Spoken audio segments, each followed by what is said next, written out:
ഇന്ന് നാട്ടടുക്കളയിൽ മുട്ട പുഴുങ്ങുന്നത് ഒരു പ്രത്യേക രീതിയിലാണ്. അതെങ്ങനെയാണെന്ന് നോക്കാം നമുക്ക്. അതിനുവേണ്ടി ഞാനൊരു ചെറിയ കഷ്ണം സവാള എടുത്തിട്ടുണ്ട്. ഇത് നമുക്ക് ചോപ്പറിലിട്ട് ഒന്ന് നല്ലോണം ചെറുതായി ആയിട്ട് തന്നെ ഒരു ചെറിയ പച്ചമുളകും ഇടുന്നുണ്ട്. ഇത് ചെറുതായി കട്ട് ചെയ്തെടുത്തിട്ടുണ്ട്. നമുക്കൊരു പാത്രത്തിലേക്ക് മാറ്റി കൊടുക്കാം.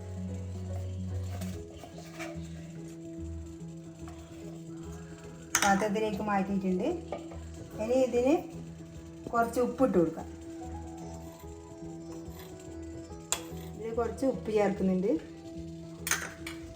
ഇനി ഇതിലേക്ക് കുറച്ച് മഞ്ഞൾപ്പൊടി ചേർക്കുന്നുണ്ട്, കുറച്ച് മുളക് പൊടി,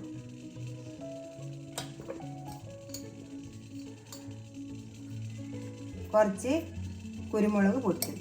ഇത്ര മതി. ഇനി നന്നായി യോജിപ്പിച്ച് കൊടുക്കാം. ഈ മുട്ട നമുക്കൊന്ന് പൊട്ടിച്ചെടുക്കണം. അത് മേലെ ഇതേപോലെ പൊട്ടിക്കണ്ടത്. പൊട്ടിച്ചെടുത്തിട്ടുണ്ട്. ഇത് നമുക്ക് ഈ ബൗളിലേക്ക് ഒഴിച്ചു കൊടുക്കാം.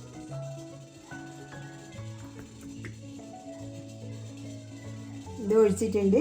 ഇനി ഈ തോട് നമുക്ക് ഇവിടെ വെക്കാം. ഇനി ഇത് നന്നായി യോജിപ്പിച്ച് കൊടുക്കാം. ഇതിൻ്റെ അകത്ത് ഒരു ചെറിയ കഷ്ണം തോട് വീണിട്ടുണ്ട്. അത് നമുക്ക് മാറ്റി കൊടുക്കാം. ഇതെടുത്ത് നമുക്ക് കളയാം. ഇനി ഇത് നന്നായി ഇളക്കി കൊടുക്കാം. ഇനി നമുക്ക് വേണ്ടത് കുറച്ച് അരിപ്പൊടിയാണ്. ഇത് നൈസായ അരിപ്പൊടിയാണ്. ഇതൊന്ന് കുഴച്ചെടുക്കണം. കുറേശ്ശെ വെള്ളം എടുത്തിട്ട് നമ്മൾ ഈ കുഴക്കട്ടേൻ്റെ എല്ലാം രൂപത്തിൽ കുഴച്ചെടുത്താൽ മതി. നമ്മൾ ഇതേപോലെ കുഴച്ചെടുത്തിട്ടുണ്ട്. ഇതേപോലെ കുഴച്ചെടുത്തിട്ടുണ്ട്. ഇനി നമുക്കിത് മാറ്റി വെക്കാം. മുട്ട ഉടച്ചത് ഞാൻ ഈ ഗ്ലാസ്സിലേക്ക് മാറ്റിയിട്ടുണ്ട്. ഇനി നമുക്ക് ഈ മുട്ടയുടെ തോട്ടിലേക്ക് ഇത് ഒഴിച്ചു കൊടുക്കാം.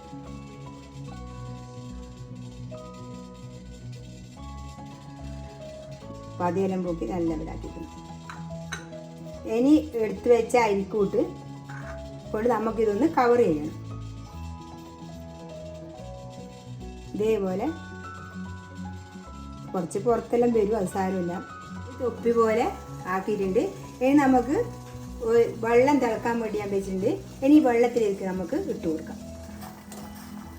നല്ല തിളച്ച വെള്ളത്തിൽ ഇടാൻ പാടുള്ളൂ, അല്ലെങ്കിൽ ഇത് ആക്കിയത് ഇളകിപ്പോവും. ഇനി ഇത് വെന്ത് വരട്ടെ. അങ്ങനെ നമ്മളെ മുട്ട പൊട്ടിച്ചെടുത്തിട്ടുണ്ട്.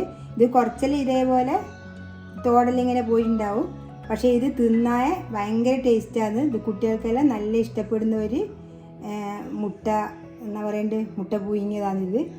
ഇതേപോലെ ഒന്നെല്ലാവരും ഉണ്ടാക്കി വെക്കുക. പിന്നെ ഇത് അടുപ്പത്ത് വെച്ചിട്ടാകുമ്പോൾ കുറച്ചൊക്കെ തോട് പൊട്ടും. അന്നേരം നമ്മൾ തീയൊന്നും ഓഫാക്കണ്ട, അതിൽ നിന്ന് തന്നെ അത് വെന്തോളൂ. ഇതേപോലെ കുറച്ച് പൊളിക്കുമ്പം കുറച്ച് വിഷമം ഉണ്ടാകുന്നതിലും, പക്ഷെ നല്ലോണം ആറിയിട്ട് പൊളിച്ചാൽ മതി. ഇത് ഞാൻ കുറച്ച് ആറിൽ കുറഞ്ഞിന്, അതുകൊണ്ടായിരിക്കും ഇങ്ങനെ പൊട്ടിയിട്ടുണ്ടാവുക. ഇതേപോലെ ഒന്ന് എല്ലാവരും ഉണ്ടാക്കി വെക്കുക. എൻ്റെ വീഡിയോ ഇഷ്ടപ്പെട്ടെങ്കിൽ ലൈക്ക് ചെയ്യുക, ഷെയർ ചെയ്യുക, സബ്സ്ക്രൈബ് ചെയ്യുക.